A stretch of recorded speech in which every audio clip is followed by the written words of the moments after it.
Hello friends, എല്ലാവർക്കും classic ഫ്ലേവേഴ്സിലേക്ക് സ്വാഗതം. ഇന്ന് നമ്മൾ ഉണ്ടാക്കി നോക്കാൻ പോകുന്നത് നല്ല സദ്യ സ്പെഷ്യൽ വറുത്തരച്ച സാമ്പാറാണ്. നമ്മുടെ കണ്ണൂർ ഭാഗത്തൊക്കെ ഈ ഒരു രീതിയിലാണ് നമ്മൾ സാമ്പാർ ഉണ്ടാക്കിയെടുക്കുന്നത്. സദ്യക്കൊക്കെ കഴിക്കുന്ന അതേ രുചി തന്നെ നമുക്ക് ഈ ഒരു സാമ്പാർ കിട്ടും. അപ്പോൾ നമുക്കിത് എങ്ങനെയാണ് ഉണ്ടാക്കിയെടുക്കുന്നതെന്ന് നോക്കാം. അപ്പോൾ അതിനായിട്ട് ഞാൻ ആദ്യം തന്നെ 1/2 കപ്പ് തുവരപ്പരിപ്പ് എടുത്തിട്ടുണ്ടായിരുന്നു. അതൊന്ന് കഴുകിയതിന് ശേഷം അതിലേക്ക് ഞാൻ ഒരു കഷ്ണം കായം കൂടി ചേർത്തിട്ട് 2.5 കപ്പ് വെള്ളം ഒഴിച്ചിട്ട് ഒരു 3-4 വിസിൽ വരുന്നത് വരെ ഒന്ന് കുക്ക് ചെയ്തെടുക്കുന്നുണ്ട്. മീഡിയം ഹീറ്റിലാണ് കുക്ക് ചെയ്യുന്നത്. ഇത് വേവുന്ന സമയം കൊണ്ട് നമുക്കിതിൻ്റെ വറവൊന്ന് റെഡിയാക്കി എടുക്കാം. വറുത്തരച്ച സാമ്പാറിന് വേണ്ടുന്ന അരപ്പൊന്ന് റെഡിയാക്കി എടുക്കണം. അതിനായിട്ട് പാൻ ചൂടായ വരുമ്പോൾ അതിലേക്ക് 1/4 ടീസ്പൂൺ ഉലുവയും 1/2 കപ്പ് തേങ്ങയും കൂടി ഇട്ടിട്ട് നന്നായിട്ടൊന്ന് വറുത്തെടുക്കുന്നുണ്ട്. ഇപ്പോൾ ഞാൻ എണ്ണയൊന്നും ചേർക്കാതെയാണ് വറുത്തെടുക്കുന്നത്. ഇതൊന്ന് കളറ് മാറി ഒരു ബ്രൗൺ നിറം ഏകദേശം ആവുന്ന സമയത്ത് ഞാൻ ഇതിലേക്ക് 1 ടേബിൾ സ്പൂൺ വെളിച്ചെണ്ണയാണ് ഒഴിച്ചു കൊടുക്കുന്നത്. ഈ സമയത്ത് തന്നെ ഞാൻ ഇതിലേക്ക് 5-10 വെളുത്തുള്ളിയും പിന്നെ 6 ചെറിയ ഉള്ളിയും ചേർത്ത് കൊടുക്കുന്നുണ്ട്. സവോളയാണ് ചേർത്ത് കൊടുക്കുന്നുണ്ടെങ്കിൽ ഒരു പകുതി സവോള ചേർത്ത് കൊടുത്താൽ മതി. ഇനി ഇത് നന്നായിട്ടൊന്ന് വഴറ്റിയെടുക്കുക. ആ ഒരു വെളുത്തുള്ളിയും ചെറിയ ഉള്ളിയൊക്കെ ഒന്ന് മൂത്ത് കിട്ടണം. അപ്പോൾ അതുവരെ ഒന്ന് വഴറ്റിയതിന് ശേഷം നമുക്കിതിലേക്ക് മസാലകൾ ചേർത്ത് കൊടുക്കാം. 1 ടീസ്പൂൺ മുളക് പൊടി, 1.5 ടീസ്പൂൺ കശ്മീരി മുളക് പൊടി, പിന്നെ 1.5 ടീസ്പൂൺ തന്നെ മല്ലിപ്പൊടി ചേർത്ത് കൊടുക്കുന്നുണ്ട്. ഇനി ഇതിലേക്ക് ചേർത്ത് കൊടുക്കുന്നത് സാമ്പാർ പൊടിയാണ്. 3 ടീസ്പൂൺ സാമ്പാർ പൊടിയാണ് ചേർത്ത് കൊടുക്കുന്നത്. ഞാൻ ഉണ്ടാക്കിയ സാമ്പാർ പൊടി തന്നെയാണ് ചേർത്ത് കൊടുക്കുന്നത്. അതിലേക്ക് കുറച്ച് കറിവേപ്പിലയും കൂടി ചേർത്ത് കൊടുക്കുന്നുണ്ട്. സാമ്പാർ പൊടിയുടെ റെസിപ്പി ഞാൻ താഴെ ഡിസ്ക്രിപ്ഷൻ ബോക്സിൽ കൊടുക്കാം. അപ്പോൾ ഇനി ഈ ഒരു മസാലകളുടെ പച്ചമണം മാറുന്നവരെ നമുക്കൊന്ന് വഴറ്റിയെടുക്കേണ്ടതായിട്ടുണ്ട്.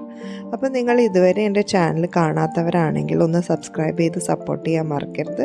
അതേപോലെ തന്നെ വീഡിയോസ് ഇഷ്ടപ്പെടുകയാണെങ്കിൽ ലൈക്ക് ചെയ്യാനും മറക്കരുത്. അപ്പോൾ ഇത് നന്നായിട്ട് വഴന്ന് വന്നിട്ടുണ്ട്. അപ്പോൾ നമുക്ക് ഫ്ലെയിം അങ്ങ് ഓഫ് ചെയ്യാം. തണുത്തതിന് ശേഷം നല്ല മഷി പോലെ ഒന്ന് അരച്ചെടുക്കേണ്ടതായിട്ടുണ്ട്.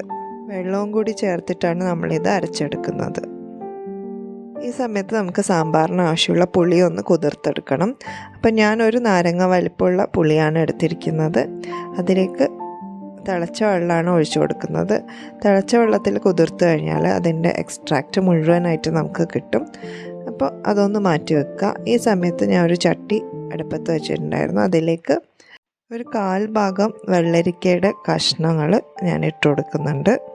ചെറുതായിട്ട് അരിഞ്ഞിട്ടാണ് ഇട്ട് കൊടുക്കുന്നത്. അതേപോലെ ഒരു മുരിങ്ങക്കായ്, പകുതി ക്യാരറ്റ് മുറിച്ച് ഇട്ട് കൊടുക്കുന്നുണ്ട്. ഇനി ആവശ്യത്തിന് വെള്ളവും കൂടി ചേർത്തിട്ട് നമുക്കിതൊന്ന് അടച്ചു വെച്ചിട്ട് കുക്ക് ചെയ്യാം. ഈ ഒരു സമയത്ത് ഞാൻ ഉപ്പൊന്നും ചേർക്കുന്നില്ല. വെള്ളരിക്കയൊക്കെ പെട്ടെന്ന് വെന്ത് കിട്ടാൻ വേണ്ടിയിട്ടാണ് ഉപ്പ് ചേർക്കാതെ കുക്ക് ചെയ്യുന്നത്. നന്നായിട്ട് കുക്കായി വരുന്ന സമയത്ത് ഞാനിതിലേക്ക് 1/4 ടീസ്പൂൺ മഞ്ഞൾപ്പൊടിയും 1 ടീസ്പൂൺ ഉപ്പ് കൂടി ഇട്ട് കൊടുക്കുന്നുണ്ട്. ഇനി ബാക്കിയുള്ള പച്ചക്കറികൾ കൂടി ചേർക്കാം. ഒരു തക്കാളി അരിഞ്ഞതും 4-5 വെണ്ടയ്ക്ക അരിഞ്ഞതും പിന്നെ ഒരു പകുതി സവോളയും കൂടിയാണ് ചേർത്ത് കൊടുക്കുന്നത്. ചെറിയ ഉള്ളി ആണെങ്കിൽ ഒരു 6-7 ചെറിയ ഉള്ളി ചേർത്ത് കൊടുത്താലും മതി.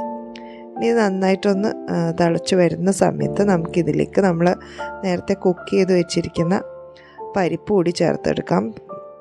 പരിപ്പ് നന്നായിട്ട് ഉടച്ചിട്ട് വേണം നമ്മളിതിലേക്ക് ചേർത്ത് കൊടുക്കാൻ. അതേ സമയത്ത് തന്നെ ഞാനിതിലേക്ക് നമ്മളെ പുളിവെള്ളം കൂടി ചേർത്ത് കൊടുക്കുന്നുണ്ട്. ഏകദേശം 1 കപ്പോളം പുളിവെള്ളമാണ് ചേർത്ത് കൊടുക്കുന്നത്. നന്നായിട്ടൊന്ന് തിളച്ച് വരുന്നത് വരെ നമുക്ക് വെയിറ്റ് ചെയ്യാം.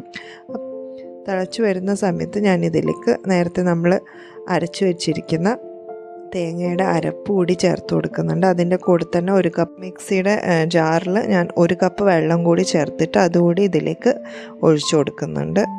അപ്പോൾ നിങ്ങൾ സാമ്പാറിൻ്റെ ആ ഒരു കൺസിസ്റ്റൻസിയൊക്കെ നോക്കിയിട്ട് വേണം വെള്ളമൊക്കെ ചേർത്ത് കൊടുക്കാൻ. ഇനി ഇതിലേക്ക് 1 ടീസ്പൂൺ ഉപ്പ് കൂടി ഞാൻ ചേർത്തിട്ട് ഈ ഒരു രീതിയിൽ അടച്ചു വെച്ചിട്ടാണ് ഒന്ന് തിളപ്പിച്ചെടുക്കുന്നത്.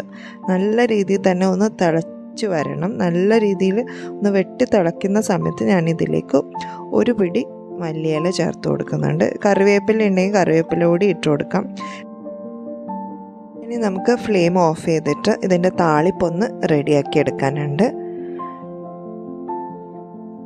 താളിപ്പിനായിട്ട് ഞാനിവിടെ 1.5 ടേബിൾ സ്പൂൺ വെളിച്ചെണ്ണയിലേക്ക് 1 ടേബിൾ സ്പൂൺ കടുകും 2-3 ചുമന്ന മുളക് കൂടി ഇട്ടിട്ടൊന്ന് മൂത്ത് വരുമ്പോൾ അതിലേക്ക് 1/4 ടീസ്പൂൺ കശ്മീരി മുളക് പൊടി കൂടി ഇട്ടിട്ട് നേരെ നമ്മുടെ സാമ്പാറിലേക്ക് ഒഴിച്ചു കൊടുക്കുന്നുണ്ട്.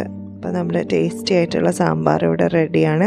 ചോറിൻ്റെ കൂടെയും ഇഡ്ഡലിയുടെ കൂടെയും ദോശയുടെ കൂടെയും ഒക്കെ നന്നായിട്ട് ചേർന്ന് പോകുന്ന ഒരു അടിപൊളി ടേസ്റ്റി ആയിട്ടുള്ള സാമ്പാറിൻ്റെ റെസിപ്പിയാണിത്. അപ്പോൾ എല്ലാവരും ട്രൈ ചെയ്ത് നോക്കിയിട്ട് നിങ്ങളുടെ ഫീഡ്ബാക്ക് അറിയിക്കാൻ മറക്കരുത്. അപ്പോൾ പുതിയൊരു വീഡിയോ ആയിട്ട് നമുക്ക് വീണ്ടും കാണാം. അതുവരേക്കും good bye and take care.